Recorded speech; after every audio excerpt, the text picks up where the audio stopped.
Puji dan syukur kita boleh bersama kembali bertemu dalam renungan harian edisi hari Kamis 9 September 2021 dalam nas firman Tuhan Amsal pasal 15 ayat yang pertama sampai dengan ayat yang ke-17.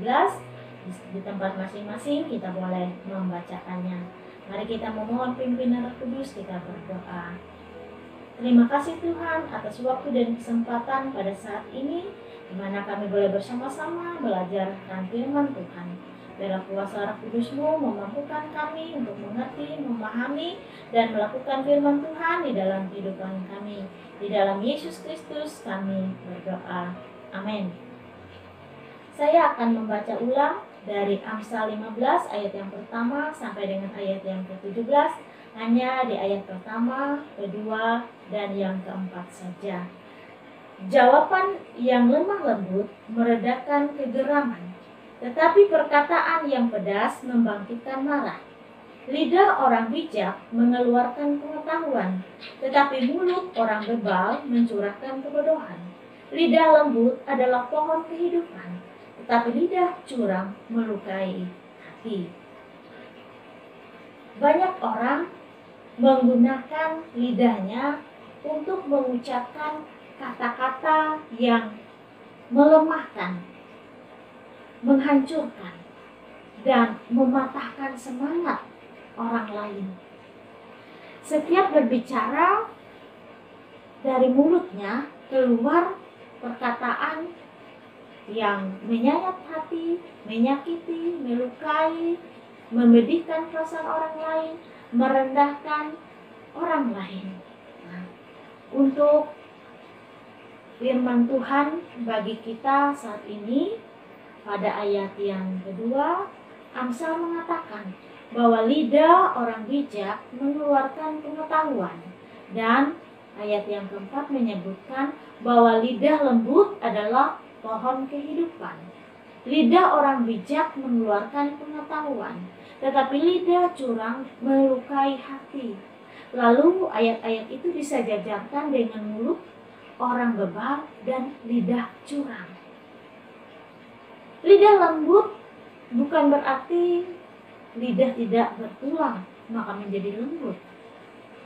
Tentunya lembut di sini dalam artian kiasan yang berarti apa yang kita katakan kepada orang lain akan lebih baik jika diucapkan dengan cara yang lembut, bukan dengan cara yang kasar. Entah ketika kita berbicara atau ketika kita menjawab pertanyaan orang lain, maka katakanlah dengan lembut. Lembut juga mempunyai arti bahwa perkataan-perkataan dari orang yang tahu akan tata krama, tahu akan aturan, tahu akan sopan santun, dan juga tahu dengan siapa ia berbicara.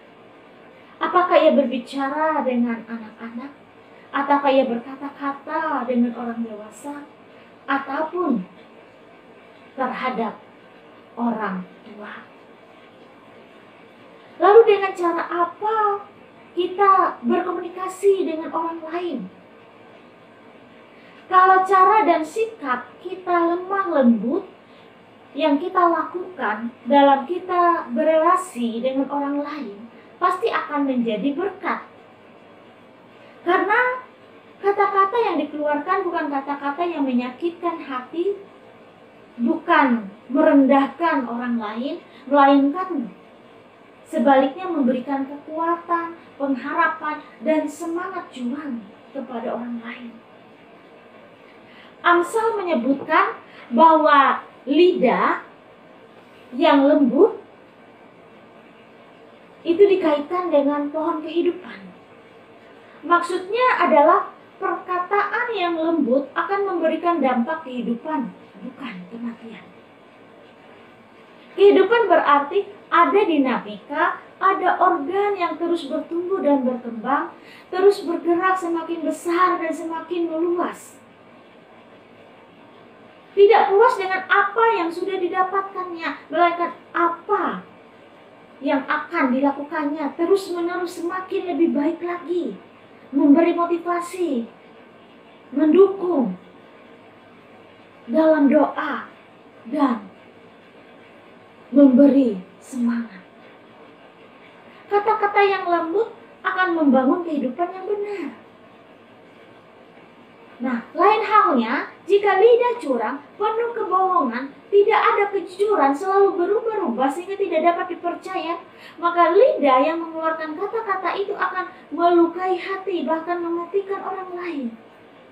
Semakin banyak orang yang terluka hatinya, pasti mereka tidak dapat bertumbuh dengan sehat. Kata-kata curang akan mematikan hidup seseorang. Mari kita membangun dengan lidah yang lembut dalam komunikasi, dalam hubungan, dalam relasi terhadap sesama. Lemah lembut adalah sifat Kristus yang mengajari orang percaya agar mengenal diri sebagaimana adanya dan memandang Tuhan sebagaimana Ia ada. Mengenal diri adalah menyadari bahwa sesungguhnya di hadapan Tuhan kita ini lemah dan penuh keterbatasan. Sehingga dengan demikian kita akan menjadi orang yang rendah hati karena sadar bahwa kita bukan siapa-siapa. Dari dasar kerendahan hati inilah akan tumbuh sifat lemah lembut. Kalau di hadapan Tuhan orang mampu merendahkan diri, maka di hadapan sesama ia pasti tidak akan pernah menganggap diri lebih dari orang lain dan menyombongkan diri.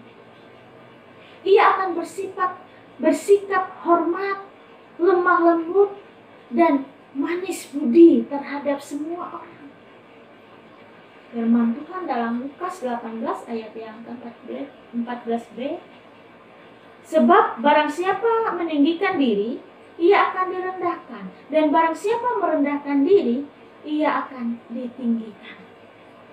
Saudaraku yang kekasih di dalam Tuhan kita Yesus Kristus, hendaklah kita menggunakan lidah secara bijak sehingga jawaban dan penjelasan kita dapat membangun, menguatkan orang lain, menenangkan dan menyejukkan suasana. Baik bahasa lisan maupun tulisan. Hendaklah kamu selalu rendah hati, lemah lembut, dan sabar. Amin. Mari kita berdoa. Terima kasih ya Tuhan Allah. Engkau mengingatkan kami bahwa kami adalah milik-Mu dan Engkau mengajarkan kami untuk kami senantiasa bersikap lemah lembut